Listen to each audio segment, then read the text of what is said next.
Welcome back to Professor Pincushion. In this video, I'm going to show you how you can create your own zippered fly. So this is usually found in pants and shorts, most commonly in your jeans. And they're nice because this fly overlaps your zipper so it remains hidden when it's closed. But here I'll show you what it looks like when it's opened. You can see there's an underflap here, and then you have the fly that goes over the top. So I'm going to show you exactly how you can create it in your own garments. So let's get started. Let's talk about the different parts there are to creating a zipper fly. First, we have our front pieces. So there should be two of these, one on each side. And on the right side, you should transfer any marks you have that deal with the zipper fly. So right here, I have a stitching line, and then I have a large mark right here. So I definitely want to make sure that I transfer this to the right side of my front piece. Next, we have the underflap, and we have the fly. And again, you have your marks on your pattern pieces, or should have them. It's definitely important to transfer these. And for each of these pieces, you're probably more than likely going to cut out one of your fabric and then one interfacing. So that's going to be one fabric and one interfacing of this one fabric and one interfacing of this one. And then we have our zipper, and I'm using a 7-inch zipper for my example, but we may have to shorten it a little bit if you also have a 7-inch zipper. So now we're going to start with applying our interfacing to our fly and our underflap. We need to apply our interfacing to our fly and underflap pieces here. So to do that, you always do it to the wrong side of your piece. So this is the right side of my underflap. I'm just going to flip it over to the wrong side. I'm going to take my interfacing piece that I cut out of the same pattern, and if you feel the interfacing, one side will feel, you'll feel little glue bubbles, and the other side will feel smooth. So the side that has the glue bubbles, that goes to the wrong side of your piece. So I'm just going to lay it on top of that, and I've already done this one. You need to heat up your iron so it's nice and hot. Lay a pressing cloth right over it. I just use my very, very old pillowcase and I dampen it. And if you just run your pressing cloth under a faucet or something, be sure to wring it out because you don't want it to be sopping wet, you just want it to be damp. So then I take my iron, place it over my pieces, and press down. You keep it at one spot for about 5 seconds. Carefully lift it up and then move on to the next spot. So you're not just shifting over, you're actually lifting up your iron and moving it. And I'm not done, but if I was to check on my pieces, you'll see like here in the corner, my interfacing is still lifting up, so that part needs to be redone.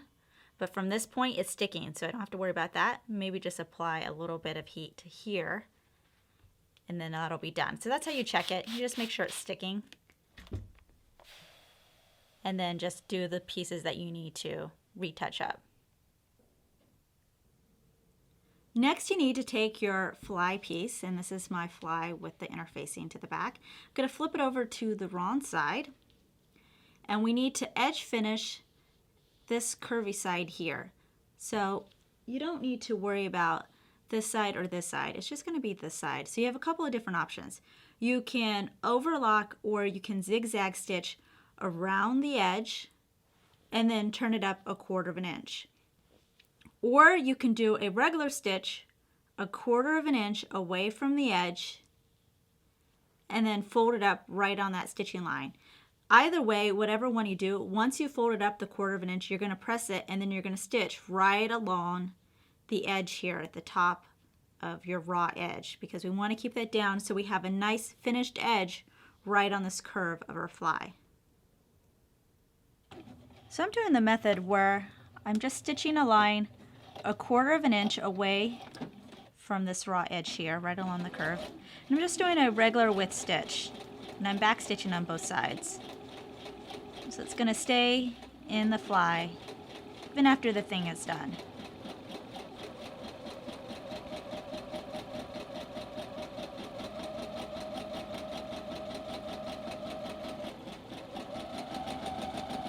And then when I get to the end, just do another back stitch, just like I did with the front. And that's it. Next, I'm going to take my right side and fold it over to my wrong side, which is going to be 1/4 of an inch or right along the stitching line that I just made. Here's my stitching line right on the fold here. And I'm going to again do a regular stitch right along, attaching my fold now to my fly.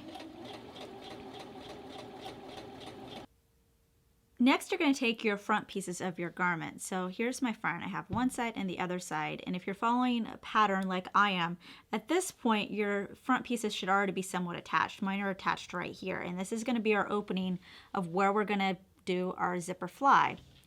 So what we're going to do is I'm actually going to just be working with the right side of my shorts here. So I'm going to pull this side out of the way.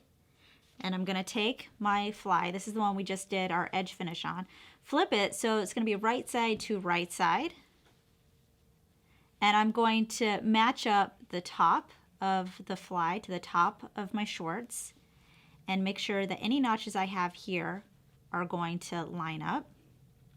And I'm going to pin it right along this inner edge here of my shorts, all the way down till I get to the bottom of my fly.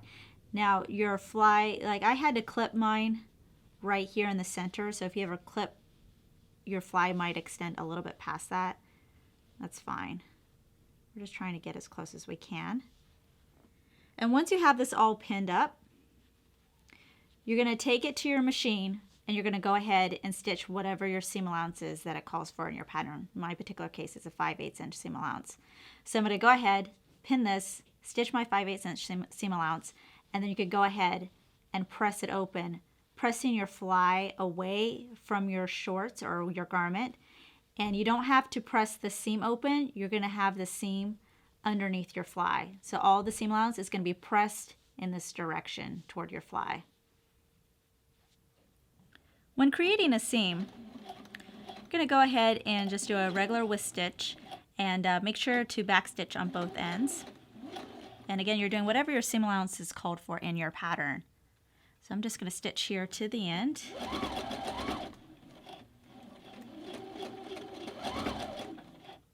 And then once I get to the end, I'm going to do another backstitch. Okay. So that's good. Pull this out.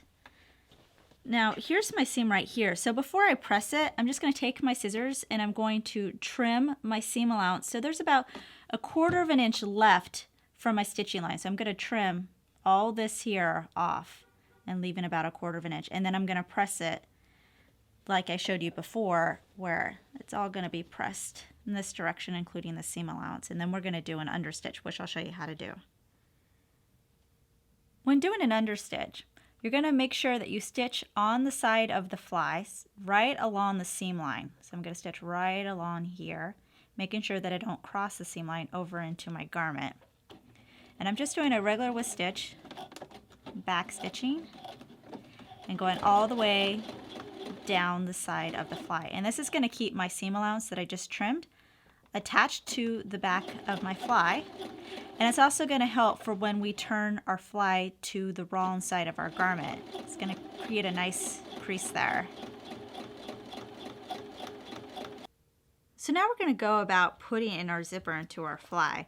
If I lay my zipper right on top of here, I mean, obviously my zipper's too long. I got a 7-inch zipper and this is not 7 inches, so I have to shorten it. To find out how much I'm going to shorten it, you got to make sure that the top of the zipper, so where we have the zipper tab, is a little bit below where your seam allowance is going to be for your waist. Because we're attaching a waistband, you don't want your top of the zipper to get caught in that, and it's going to make it a pain in the neck to sew. So what I do is I find my seam allowance. In my case, it's 5/8 of an inch. So I'm just going to put my sewing gauge here. And then I'm going to place my head of my zipper, the top of the zipper, we'll say about 1/8 of an inch, a little bit lower than my seam allowance. And then if you looked at your pattern and you transfer your marks to your fly, you should have a mark. I have my mark right here on my fly. And the end of the zipper should hit 1/4 of an inch above that mark. So I'm going to say I need to cut off, well, it looks like a good 2 inches off the bottom of my zipper. So once I find out, okay, this is how short my zipper is going to be, I'm going to make a mark with my fabric marker, and then that's going to tell me exactly where I need to shorten my zipper. So we're going to move the camera a little closer so I can show you how to do that. Shortening a zipper is actually pretty easy. All you do is you have your area where you want to shorten it. That's where I have my mark. I'm going to take my threaded needle, it has a knot at the end, come up from the wrong side of the zipper. I have it right side facing up, so I'm coming up from underneath on one side, so it's the bottom side of the teeth, and then going down on the top side. So I'm basically crossing over across the zipper teeth. So then I come up on the bottom, go down on the top. And you're going to do this about maybe 5 to 7 times. You really just want to make sure that it's secured. Once you've done it enough and you feel like, okay, that's good, you're just going to take your scissors and you're going to cut about a 1/2 inch down from that. So here's where I did my stitching. I'm going to go a 1/2 inch towards the bottom and then cut it off. Now, if you're doing this with a metal zipper, you might have a problem cutting it with your scissors, so you definitely want to be careful. Definitely with these other not so heavy duty zippers, the teeth are made out of plastic, so you shouldn't have a problem. So once you've done enough stitches, just flip it over to the wrong side, grab a little bit of your zipper tape, create a loop, and then do a knot. And I would do 2 just to play it safe. So I'm going to do one more. Grab my scissors, cut the thread, and then cut through the bottom like that. It's a little crooked. All right, there we go. So that is now the new length of my zipper. Okay, so now we're ready to start pinning our zipper to our fly. So to do that, you're going to take your zipper, you're going to put it right side facing down, so the wrong side is facing up towards you, and you're going to have the end of the zipper again is going to be 1/4 inch above your mark on your fly, so you should have a circle there. And you also want this edge of your zipper tape to hang over your seam line 1/4 inch into your pants. So in order to make it easy for us so we don't have to, try to keep lifting up and figure it out, I put my sewing gauge to 1/4 inch. I place this edge right on my seam line, and then I make a mark. So then I have something to look at on my garment, so then I can line up my tape with that. Let's do a couple more. One more. Okay.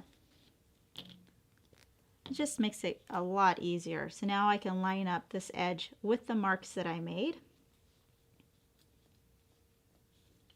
Like this. I'm making sure that the head is just below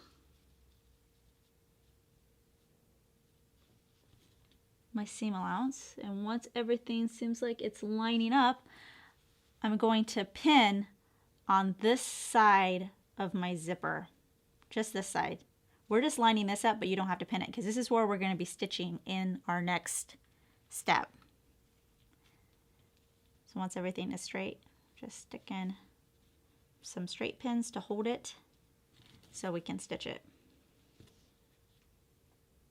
Make sure to change your presser foot to a zipper foot here. And I also have the tap of my zipper going up towards the top of my garment. And I'm just doing a regular with stitch, and because it's closed, sometimes it's a little difficult to get around this head because it's so big. But ultimately, once you get past it, you want to move the edge of this foot so it's going right alongside of your teeth. So let me just move this out of the way. There we go. And I'm just going down on this right side. So once I get to the bottom of my zipper, I'm just going to do another back stitch.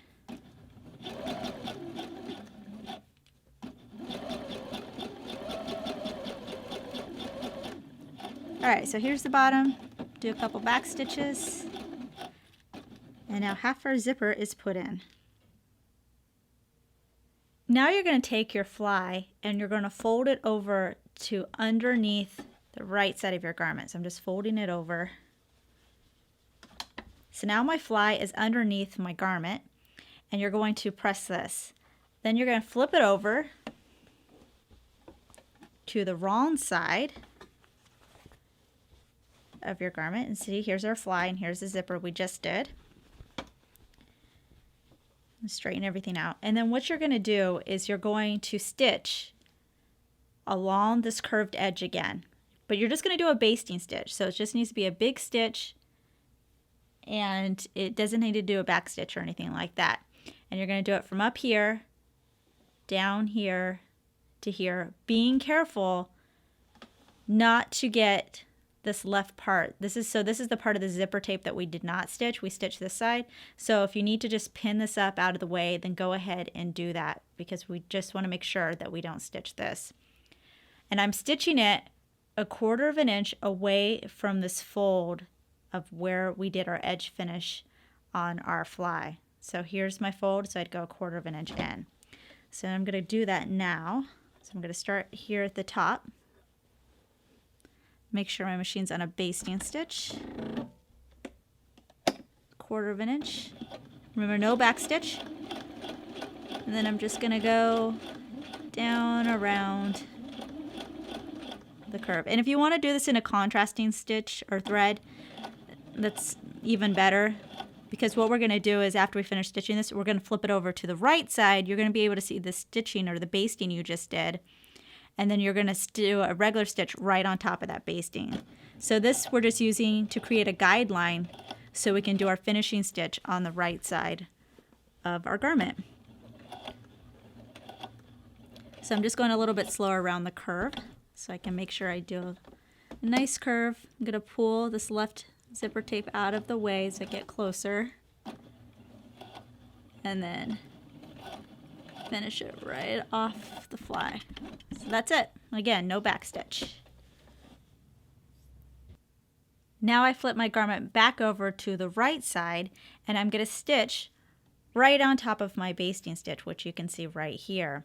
And I'm just doing a regular width stitch this time, and I'm also doing my back stitching. A couple back stitches, and then I just go right along my line.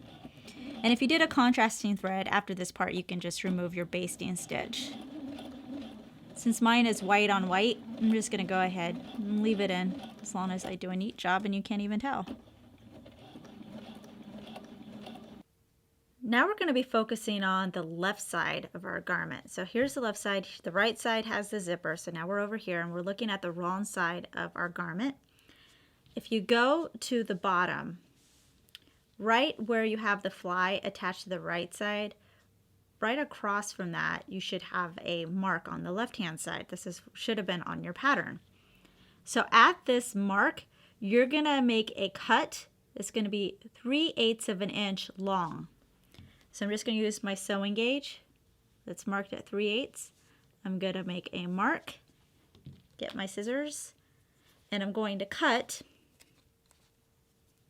Just turn this a little bit so I can make a straight line here. And I'm going to make a cut that's just going to that mark. So the cut's only 3/8 of an inch long. So what that does, turn it this way, is it helps us create our fold. So everything above this cut here, you're going to press under 3/8 of an inch. So I'm going to grab my sewing gauge again.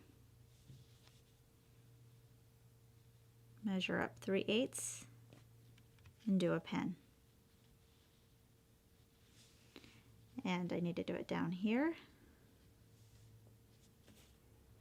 3/8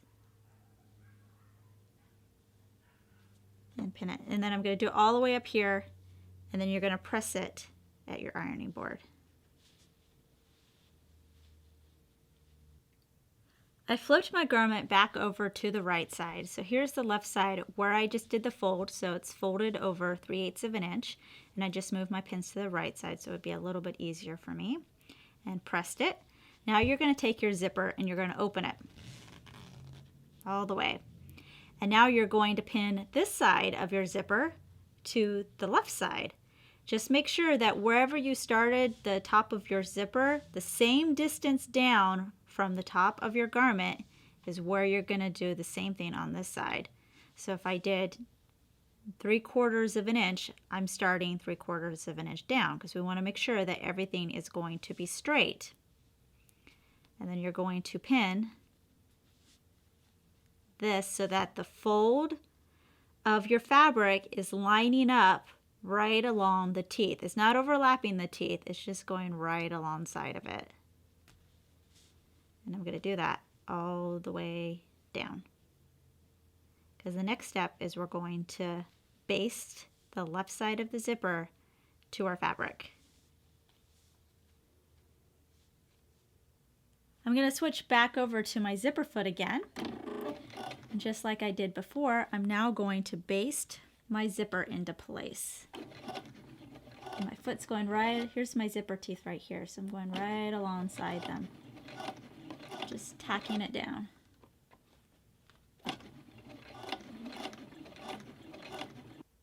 Now we're going to deal with the last extra piece we have, which is the under flap. And you're going to take it and you're going to fold it in half lengthwise. Like this. And we'll stick some pins in there to hold it. And what you're going to do is take it to your machine and you're going to baste all along the raw edges. So you don't have to worry about this fold here. You're going to stitch from here, here, and here. And remember, your basting is the largest stitch on your machine, and you don't have to worry about doing any back stitching. We're just basting it so we can keep this closed. So here, here, and here. You're going to take the under flap and you're going to pin it to the side where you just attached the zipper. So this is the side that has the fly, so the under flap goes on the opposite side. And the edge of your fold overlaps the edge of the under flap 5/8 of an inch. This side is the side with the fold. This side is the side with the raw edge. So the raw edge gets overlapped 5/8 of an inch. And just like I did when I did the zipper to this side, I went ahead, got my sewing gauge, put 5/8 of an inch, and made marks from the raw edge here. So that way I don't have to do any guesswork. I just have to line up the fold with my marks. And don't forget, you're matching up the raw edge of the top with the raw edge of your waist here on your garment. And then once it's lined up, go ahead and put your pins in to keep it there. Because then what we're going to do is you're going to go back to the machine and you're going to stitch over your basting stitch that you just created to put the zipper in, and that's going to permanently hold this under flap to the underside of the zipper, and that's what's going to create the left side of your fly zipper. So after that point, we're almost done. So I'm just going to go ahead and pin this all the way down, stitch over my basting stitch, and then we'll move on to the next step. To finish our fly, you're going to go ahead and flip your garment over to the wrong side. So now we're looking at the inside of the front. So here's the under flap we just attached. Here's the fly, and of course here's the wrong side of the zipper. So what we need to do, our very last step, is we're going to tack together this piece and the fly, so the under flap and the fly, together down here at the bottom, right where they overlap. So if I lift this up, here is my fly, and it meets my under flap right at this intersection. I'm going to go ahead and grab my needle and thread. I'm going to come up from underneath the fly. So I'm not grabbing any fabric from my front of my shorts. It's just the fly and the under flap together. And I'm going to do just a couple of stitches just to tack those two pieces together. So I'm kind of doing a little bit of a running stitch, just going up and down between the two, being careful not to grab any of my front fabric. And that's going to make sure that at the bottom of our fly, these two pieces are going to stay closed together. And we want it to stay closed at the bottom. So after you do a couple of stitches, you can go ahead, tie a knot, and that's it. And then your fly portion of creating your garment is complete. Here we have the right side of the shorts again, and you can see my fly right here. The zipper is installed. Once the fly is closed, it should overlap with this side about 1/4 of an inch, because that's how much we overlapped our zipper. We could try out our zipper. There we go. There's our underflap underneath, and that's how you do a zipper fly.